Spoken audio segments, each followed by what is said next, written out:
Welcome to another deep dive, everybody. Today we've got some super interesting study notes to go through. Oh, yeah?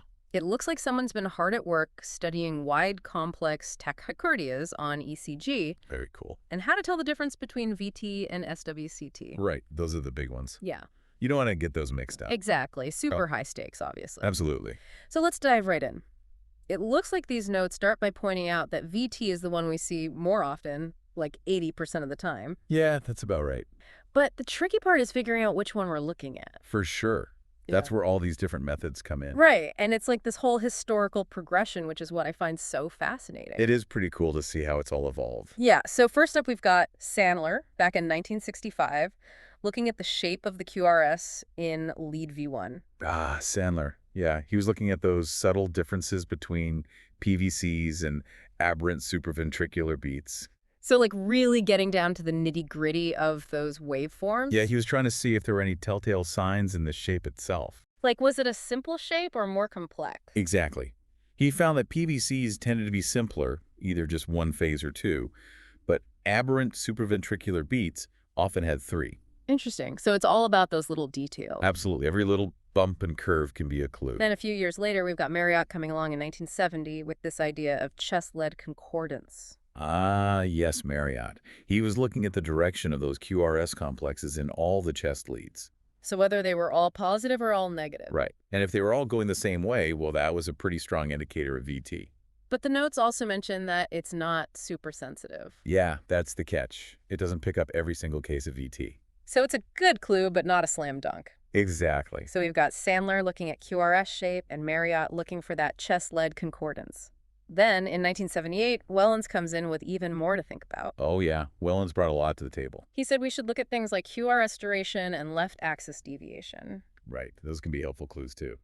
But he also brought in this concept of AV dissociation. Ah, yes, AV dissociation. That's a big one. Can you explain what that is for our listeners who might not be familiar with the term? Sure. So basically it means the atria and the ventricles, those top and bottom chambers of the heart, aren't really talking to each other electrically. So they're kind of doing their own thing. Exactly. And that's a big red flag for VT because it means the electrical signal is probably coming from the ventricles themselves. Makes sense. And Wellens pointed out that you wouldn't see AV dissociation in SWCT. Right, so that's a really important distinction. Okay, so we're building up our arsenal of clues here. And then in 1988, we've got two more names popping up, Kinwall and Josephson, and then Akhtar. Yeah, 1988 was a busy year for WCT research. Kinwall and Josephson were focused on leads V1 and V2. They were really getting into the specifics of those leads and how they could help differentiate VT from SWCT with LBBB. So even more detailed analysis of those electrical pathways. Absolutely. And then Akhtar came along with a whole list of criteria that could support a VT diagnosis. It's like they were adding more and more pieces to the puzzle. Yeah, they were building a stronger and stronger case for VT. But the notes say that Akhtar didn't actually create a formal algorithm. Right. It was more like a set of guidelines to consider. So it was still up to the clinician to weigh all those factors and make a judgment call. Exactly. It's like having all the ingredients, but no recipe. Which brings us to Brugada in 1991. Ah, Brugada. Now things are getting interesting. This is where we see the first multi-step algorithm appear, right? That's right. Brugada took all those individual clues and put them together in a step-by-step process. Like a roadmap for VT diagnosis. Exactly. You check for one thing, then another, and if you get a yes at any point, well, that's a strong indicator of VT. Wow, so this was a pretty big deal at the time. It was. It really helped to standardize the approach to WCT differentiation. But of course, as with any medical advancement, there were some limitations that came to light later on. Yeah, further studies showed that it wasn't quite as foolproof as initially thought. So it's still a valuable tool, but it's not the be-all and end-all. Exactly. You always have to consider the whole clinical picture. Okay, so we've gone from those early morphological observations to a more systematic algorithm-based approach. Now, the next one on our list is Griffith's approach from 1994. Ah, Griffith. He really turned things on their head. How so? Well, instead of looking for specific criteria to confirm VT, he basically said, let's assume it's VT unless we see the classic signs of a bundle branch block. So it's like guilty until proven innocent. Exactly. A bold strategy. And how did that work out in practice? Pretty well, actually. His initial study showed good sensitivity and specificity. So it was able to correctly identify VT most of the time and also rule out SWCT when it wasn't present. Right. But again, later studies found that it wasn't perfect. There's always a catch, it seems. That's the nature of research, always refining and improving. So another valuable piece of the puzzle, but not the definitive answer. Exactly. And it's important to remember that all of these methods are based on analyzing those electrical signals recorded by the ECG. Right. It's like we're trying to decode the language of the heart. Precisely. And as you can see, it's a complex language with lots of nuances and subtlety. Which makes it all the more fascinating to me. But we're not done yet, are we? There's a whole lot more to explore in the world of WCT differentiation. Oh yes, we've only just scratched the surface. There's a whole world of statistical analysis and probability waiting for us. Oh yeah, the notes mention something called a Bayesian approach. That's right. Lau brought that into the picture in 2000. I have to admit, that sounds a bit intimidating. Can you break it down for us? Well, imagine you're a detective again. Yeah. But this time, you've got all these past cases to learn from. Okay, I can see where this is going. So you look at all the features of the ECG, and you think about how often you see those same features in VT versus SWCT. Like if a certain feature usually shows up in VT cases. Exactly. And then you use some fancy math to figure out how likely it is that this particular ECG is showing you VT. So it's like using the past to predict the present. Exactly. It's a powerful tool, but Yeah. well, it's not exactly something you can do quickly in a busy ER. Yeah. Right, you can't just pull out a calculator and start crunching numbers when every second counts. Exactly. So while it's a cool concept, it hasn't really taken over clinical practice. Okay, so that's Lau and the Bayesian approach. Then things get even more interesting with Verikai in 2007 and 2008. Ah, yes. Verikai, he gave us two new algorithms. Two! In just 2 years! First, there's the Verikai algorithm, and then a year later, he simplified things with the simplified AVR algorithm. Wow. Talk about a productive couple of years. So the Verikai algorithm starts by checking for AV dissociation. Our old friend AV dissociation. Right. Then it looks for an initial R wave and lead AVR, Lead of VR. and then it checks for any signs of those aberrant conduction patterns. So those bundle branch block situations we talked about earlier. Exactly. And then finally, it calculates something called the V-VEAT ratio. VVEAT ratio. Now that sounds complicated. It's not as bad as it sounds. Yeah. Basically, you're comparing the initial part of the QRS complex to the terminal part. Okay, so the beginning versus the end. Right.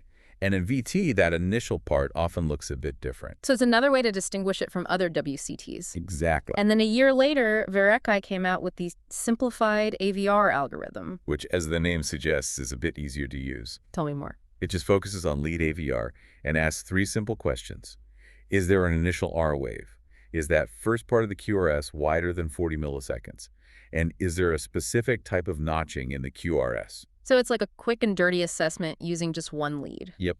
But even this simplified version had some limitations. So not a perfect solution either. Right, but it's another tool in the toolbox. Okay, so that's 2 new algorithms from Verikai. Then in 2010, we've got Pava focusing on the R-wave peak time. Ah, yes, Pava. He went back to basics with this one. How so? Instead of looking at all these complex shapes and calculations, he just focused on how long it takes for that R wave to reach its peak in lead 2. Interesting. So it's a single measurement that could tell us a lot. Exactly. And he found that if that peak time is 50 milliseconds or longer, well, that's a red flag for VT. So simple, yet potentially very informative. Right. But again, later studies found that it wasn't quite as specific as initially thought. So the search for the perfect marker continues. It does. But we're getting closer all the time. Okay, so next up, we have Jastrzebski in 2016 with the VT score. Ah, the VT score. This one is very intuitive. I'm intrigued. Tell me more. Basically, you look for 7 different ECG criteria that are all highly suggestive of VT. So all those clues we've been talking about. Exactly. You've got the initial R wave, the notched S wave in V1, the R wave peak time AV dissociation, and a few others. Okay, so it's like a checklist. Yeah, exactly. And each one gets a point. And the higher the score. The more likely it is VT. Exactly. And it's been shown to be very accurate, especially when the score is high. So that's a pretty powerful tool for clinicians. It is. It really helps to solidify the diagnosis. But I'm guessing there are still cases where it's not clear-cut. Of course. There will always be those borderline cases that require careful judgment. Okay, so that's the VT score. Then in 2019, we've got Pichon introducing another points-based system. Yes, but this one is a bit different. How so? Well, instead of just focusing on VT, But Sean wanted to be able to definitively diagnose both VT and SWCT. So it's like a head-to-head competition. Exactly. You get points for VT criteria and you lose points for SWCT criteria. So it's like a tug of war between the two diagnoses. Exactly. And whoever gets the most points wins. I like it. So what happens if it's a tie? Well, then the case remains indeterminate. You just don't have enough information to make a definitive call. So it provides more certainty in some cases, but less in others? That's right. It's a trade-off. Okay, so that's Pichon's system, and then things start to get really futuristic with May and Cauchon also in 2019. Ah, yes. The dawn of the computer-aided diagnosis. The notes mentioned computer models being used to analyze ECGs. That's right. May developed a model that calculates the probability of VT based on various ECG parameters. So it's like that Bayesian approach, but on steroids. Exactly.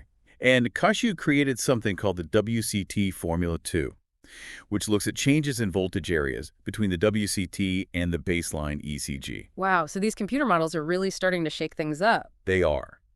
And the early results are very promising. So it's like having a superpowered assistant helping you interpret the ECG. Exactly. And I think this is just the beginning. We're going to see even more incredible advancements in this area in the years to come. It's an exciting time to be in cardiology, that's for sure. Absolutely. So with all these different methods available, how do doctors actually decide which ones to use in practice? That's a great question. There's no one-size-fits-all answer. So it's not like there's a flow chart that tells them exactly what to do. Right. It's all about using clinical judgment experience and considering the individual patient. So taking all those factors into account and then choosing the method or methods that make the most sense in that particular situation. Exactly. It's a combination of art and science. Which is what makes cardiology so fascinating. Exactly. It feels like we just went on this epic journey through ECG history. I know, right? From those early days of just looking at the shapes to all these algorithms and now computers getting in on the action. Yeah, it's amazing to think how far we've come. So where do you think this all goes from here? What's the next chapter in this WC2 story?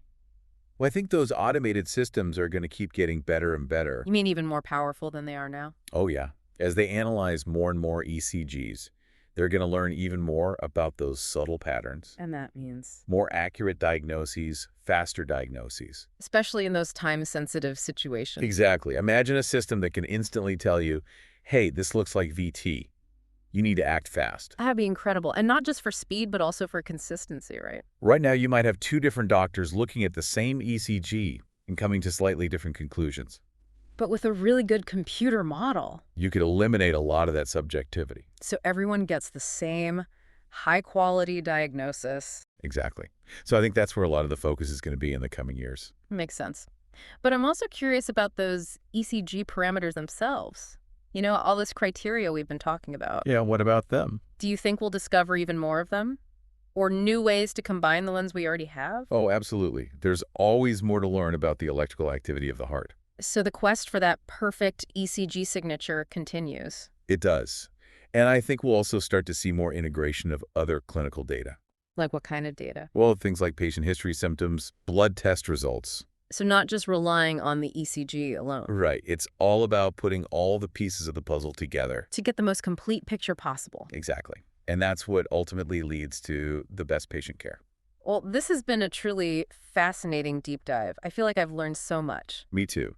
It's been a great reminder of how complex and how important this topic is. And for our listener out there who's obviously passionate about this field, I want to leave you with a challenge. Oh, a challenge. I like it. If you were a researcher working on WCT differentiation, what would you focus on? What are the big unanswered questions that you would want to tackle? It's a great question to think about because there's still so much we don't know. But who knows? Maybe one of our listeners out there holds the key to the next big breakthrough. You never know. So keep those minds curious, keep exploring, and keep those ECGs coming. Couldn't have said it better myself. Thanks for joining me on this deep dive. It's been a pleasure.